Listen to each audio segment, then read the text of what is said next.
Bien, entonces, ¿cuál es el problema que tenemos nosotros con este regulador? Y el problema es que la tensión de salida depende exclusivamente del Zener, ¿sí? Es decir, la tensión de salida en este regulador, siendo BZ menos BBE, BBE está fija, y BZ, bueno, tendremos que elegir un diodo acorde a la tensión que necesitemos. Pero, primero, los valores de los diodos son discretos, ¿sí? Van por ejemplo, de 5,1 a 6,2, después a 6,8, es decir, que no hay tensiones intermedias. Entonces, eso es un problema para nosotros. Entonces, un circuito que podemos armar para poder tener una mayor versatilidad en cuanto a la tensión de salida es este que está acá, ¿sí? En donde nosotros tenemos que ingresar con una tensión de referencia, que la ingresamos con este diodo Zener que está acá, previamente polarizado a través de esta RP. Y esta tensión que vamos a llamar BZ, entra al pin más del amplificador, ¿sí? Como ya sabemos nosotros, esta configuración de amplificador es una configuración no inversora, con lo cual la tensión de salida B0 va a estar dada por la tensión del Zener y por la relación entre estas dos resistencias, R2 sobre R1.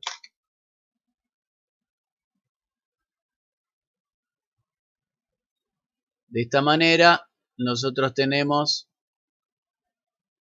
que la tensión de salida es BZ por 1 más R2 sobre R1, donde si yo hago variable tanto R2 como R1, puedo hacer que mi regulador tenga una tensión variable. Lo mismo puedo hacer con la tensión de Zener, es decir, si yo, es otra opción, si yo agarro esta tensión, esta que está acá, y la divido con un divisor resistivo, puedo, en vez de tomar la tensión directamente desde el Zener, la podría tomar desde el punto medio. Bueno, entonces este es un circuito que a mí me permite tener un poco más de versatilidad en cuanto a la tensión de salida. El problema que tenemos es que la corriente máxima que admite un amplificador operacional está en el orden de 20 mA. Entonces, mucho esto no va a servir como, eh, como fuente de alimentación, ¿sí? Para alimentar una carga en el orden de medio ampere, un ampere, esto no sirve.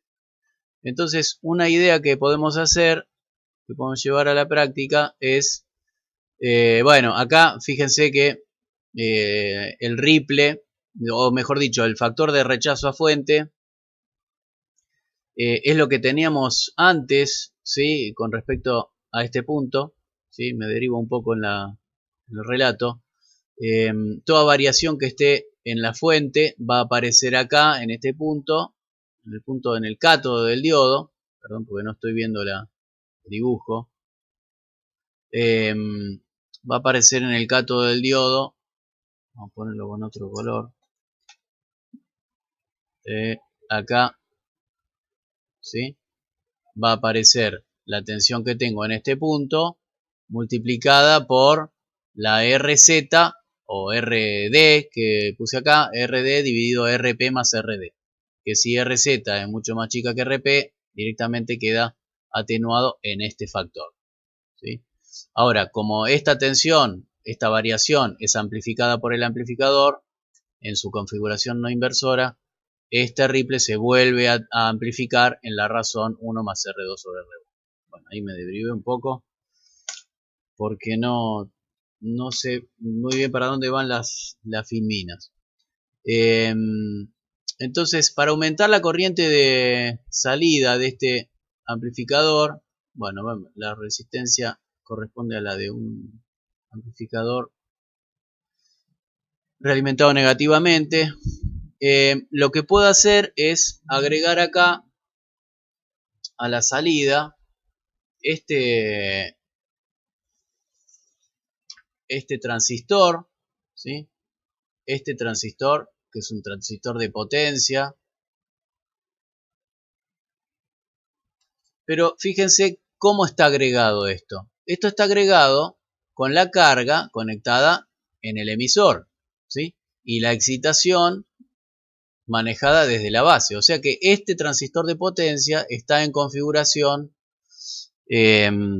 colector común o seguidor por emisor.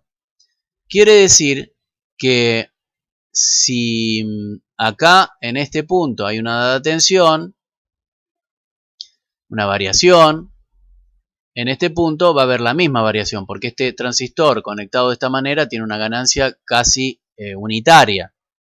Entonces, la ganancia de tensión entre las entradas del amplificador y esta salida es prácticamente igual que la que hay entre las entradas del amplificador y esta salida.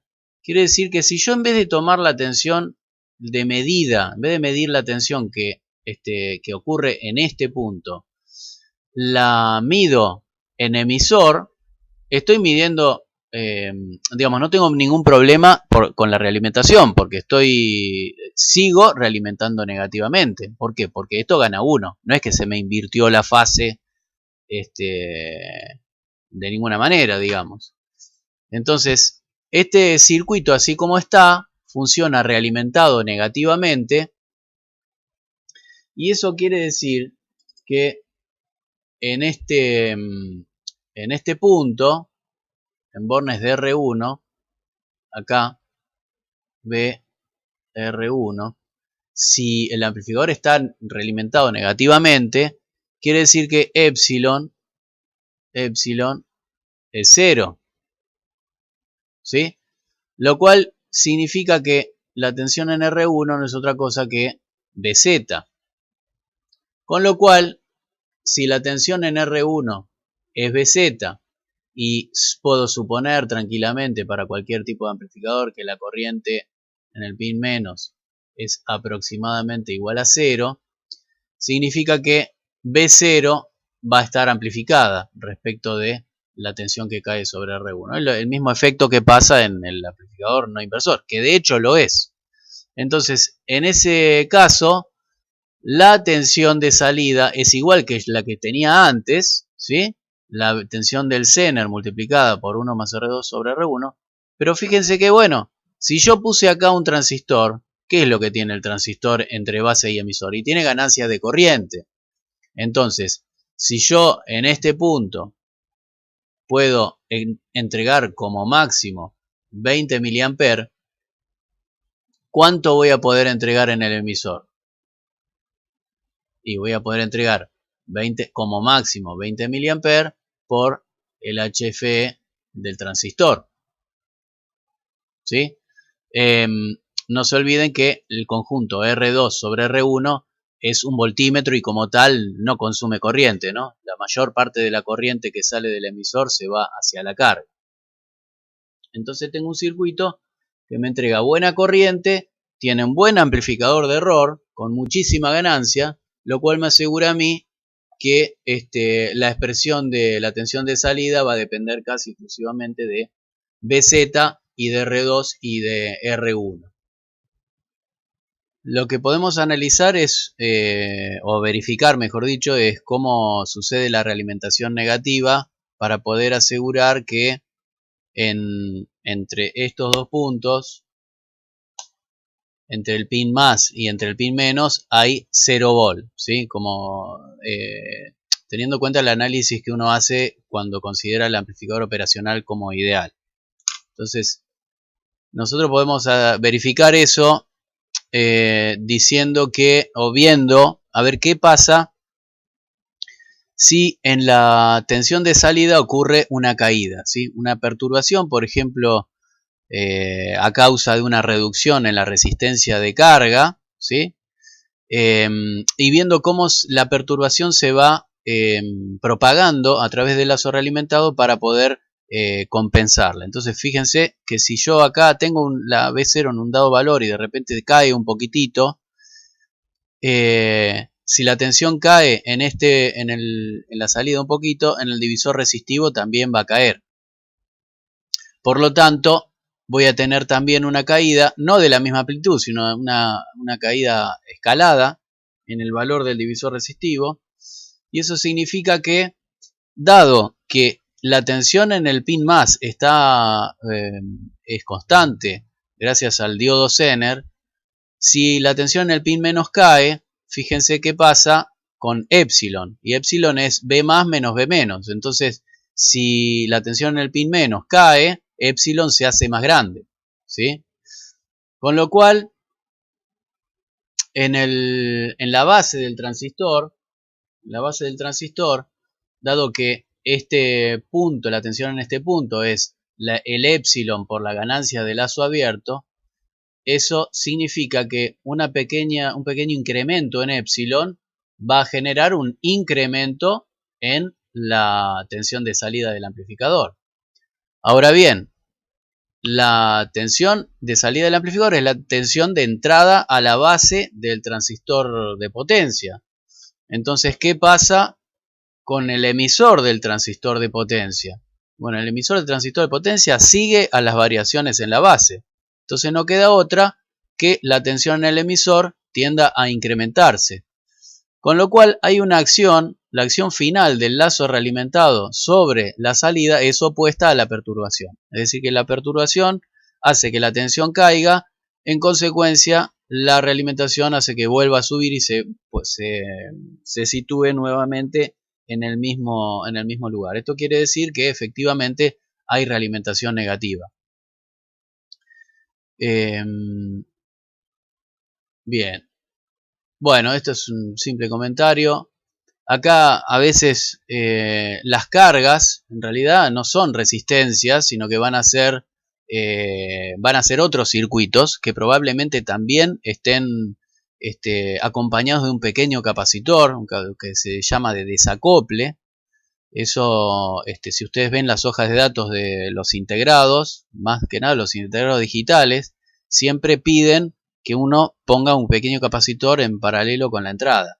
Bueno, este capacitor puede generar oscilaciones en el regulador que hay que tener en cuenta, ¿sí? Para eso hay que ver las hojas de datos. De todas maneras, bueno, en general se pone un capacitor de compensación, pero eso hay que leer las hojas de datos y ver cómo compensamos acá para que no haya oscilaciones.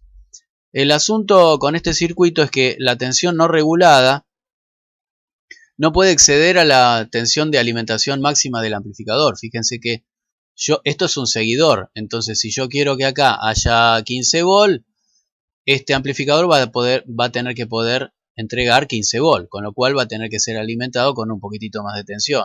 Si quiero 30 volt, acá voy a tener tensiones del orden de 30 volts. Si quiero ya acá 100 volts, este operacional va a tener que soportar 100 volts. Lo cual, bueno, está limitada la tensión de alimentación de los operacionales a un máximo de 35 volts, más o menos, está en el orden. Salvo amplificadores especiales, ¿sí? Pero acá tendríamos un problemita si quisiéramos una tensión mayor.